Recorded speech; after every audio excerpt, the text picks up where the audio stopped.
The American Revolution is often remembered as a gentleman's war, a conflict fought by disciplined armies under rules that even enemies were expected to respect.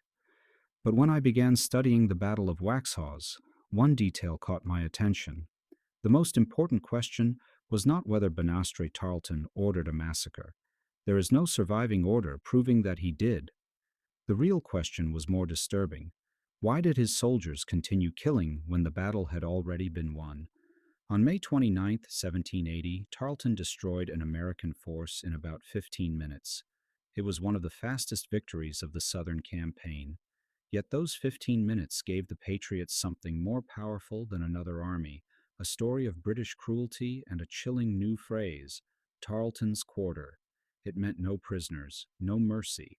Tarleton won the battlefield, but in the same 15 minutes, he may have helped Britain lose the South. 17 days earlier, Charleston had fallen. Nearly 5,000 American troops were captured, and British leaders believed the Southern strategy was finally working. If the Crown could restore control in the Carolinas and mobilize Loyalist support, the rebellion might be rolled up from south to north. Colonel Abraham Buford's 3rd Virginia Detachment had been marching to reinforce Charleston, but arrived too late. Now roughly 350 to 400 men were retreating toward North Carolina, and beyond it, Virginia.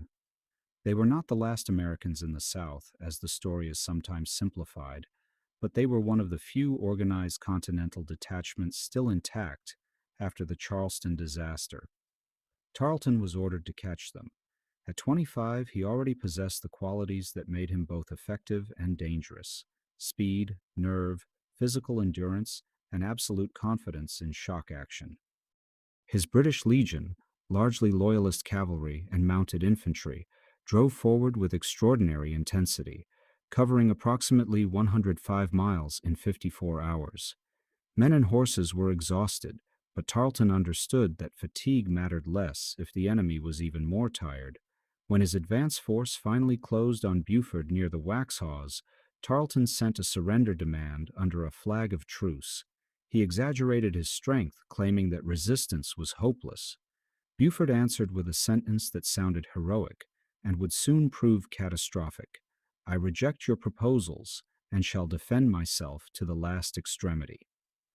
Buford formed his infantry in a single line. Facing cavalry, he might have attempted a square or another compact formation, but his troops had little time and uneven experience. He also ordered them to hold their fire until the horsemen came within roughly 10 yards. The logic was understandable. One close volley could shatter a charge. The risk was enormous. If that volley failed, the infantry would have no time to reload before mounted men reached them. It failed. Tarleton attacked in several columns. The Virginians fired once, then the cavalry crashed into the line. Sabres had the advantage over unloaded muskets. Formation dissolved into individuals, some fighting, some running, some dropping their weapons, and some trying to surrender. Then Tarleton's horse was shot and fell, pinning or throwing him to the ground. His men apparently believed he had been killed. Tarleton later wrote that his fall provoked in them a vindictive asperity not easily restrained. It was a polished phrase for an ugly reality. Discipline vanished. Here the evidence becomes contested. American accounts maintained that Buford sent a white flag and that men were cut down after laying aside their weapons. British accounts did not record receiving a surrender. A later Patriot medical account described men horribly mutilated by repeated saber wounds, but it was written decades after the event. We cannot reconstruct every movement in the smoke. We can, however, measure the result. Tarleton reported 113 Americans killed, about 150 wounded, and only 53 taken prisoner. British losses were 5 killed and 12 wounded. Such an imbalance does not by itself prove an order to murder prisoners.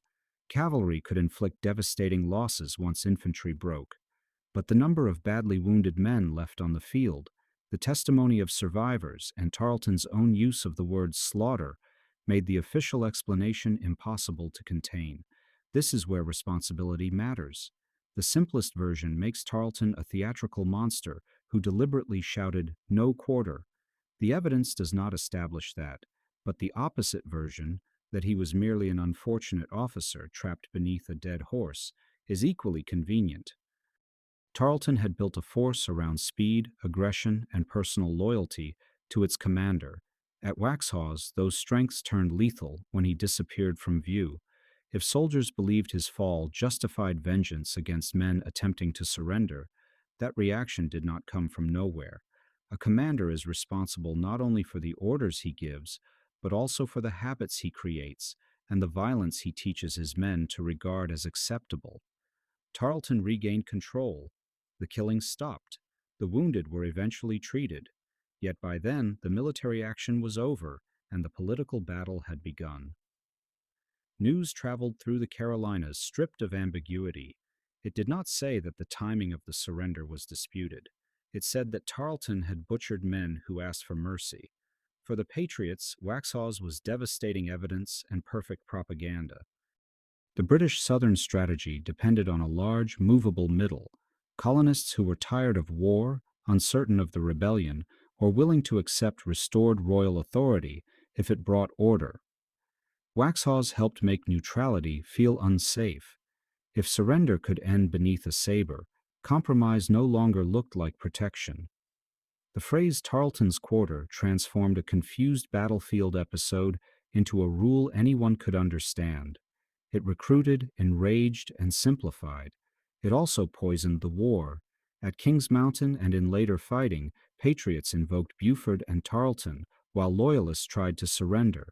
Waxhaws did not merely inspire resistance, it helped legitimize retaliation. A massacre, real, exaggerated, or both, became permission for the next one. That is why the British victory was strategically corrosive. Tarleton destroyed Buford's detachment, but he also confirmed the story Patriot leaders most needed the backcountry to believe, that British restoration meant submission without safety.